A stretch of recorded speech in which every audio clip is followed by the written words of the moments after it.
अदील साहब लाहौर से एक बार फिर क्या जानना चाह रहे हैं? शेख साहब, आपके तजज़िये के मुताबिक बात फैज़ हमीद तक नहीं रुकेगी और मामला इमरान खान तक जाएगा। अगर ऐसा ही हुआ और इमरान खान पर संगीन मुकदमात बन गए जैसे पहले जुल्फ़िकार अली भुट्टो और नवाज शरीफ पर बने थे, तो आपके मुताबिक इमरान खान कौन सा रास्ता इख्तियार करेगा? भुट्टो वाला के डट जाना है कि नवाज शरीफ वाला के डील करनी है? जी, बड़ा अहम सवाल है और सारा वक्त हम इसी के बारे में परेशान रहते हैं कि अल्लाह करे कि खान साहब भुट्टो वाला रास्ता ना करें। खान साहब अटैक करते हैं, फिर आर्मी चीफ़ को भी अटैक करते हैं, बाय नेम अटैक करते हैं। मेरा नहीं ख्याल this is a good idea. I don't think he should be doing this. Bhutto साहब को जो जिन लोगों ने तारीख़ पढ़ी उनको पता होना चाहिए कि जब भुट्टो साहब को निकाला था ज़िया-उल हक़ ने, तो भुट्टो साहब को फिर जेल से छोड़ दिया कू के बाद और वो लड़काना चले गए। वहाँ जाके उन्होंने एक स्पीच के अंदर, इलेक्शन कॉल हो गए थे और उन्होंने वहाँ एक स्पीच के अंदर कहा कि मैं देख लूँगा, इन जर्नैलों को मैं टांग दूँगा। वो फिर सोच बचार शुरू हो गई GSU में कि ये तो बंदा ठीक नहीं है, इसने तो आके इंतकामी कार्रवाई करनी है, so we have to do something and I think that change the course of Pakistan history.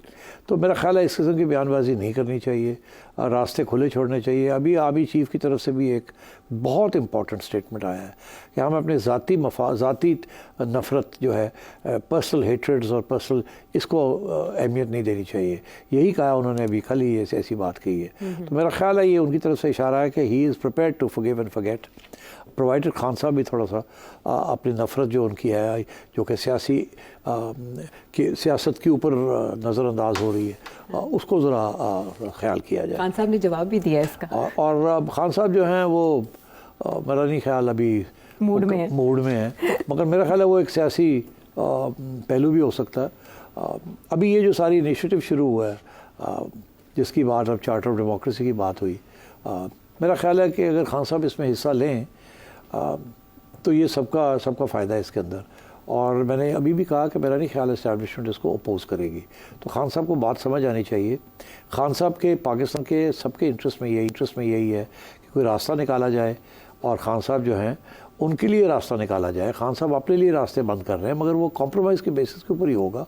Khan साहब बादशाह सलामत नहीं बन सकते, ना ही हम बनने देंगे उनको।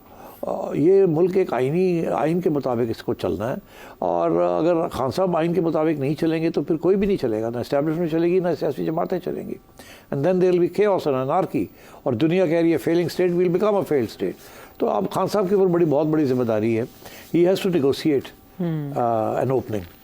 अभी वो कभी कहते हैं कि अचकज़ई साहब जो है वो गवर्नमेंट के साथ बात करें, कभी कहते हैं अचकज़ई साहब इस्टेब्लिशमेंट के साथ बात करें, कभी कहते हैं मैं तो सिवाय इस्टेब्लिशमेंट के किसी और के साथ बात नहीं करूँगा। मेरा ख्याल है इस्टेब्लिशमेंट के साथ बात डायरेक्टली तो कोई भी ना करे, बेहतर यही है। अगर आप समझते हैं कि उनका रोल कम होना चाहिए तो आप सियासतदानों के साथ बैठ के बात करें, इकट्ठे मिलकर रास्ता निकालें। और मैं ये समझता हूँ कि इस्टेब्लिशमेंट सपोर्ट करेगी। कोई रीज़नेबल रास्ता अगर आप निकालते हैं जिसके साथ इस्टेब्लिशमेंट को भी वे आउट मिल जाता है, लड़ाई झगड़े भी ख़त्म हो जाते हैं, स्टेबिलिटी भी आ जाती है, एक नई इलेक्शन भी हो जाती है।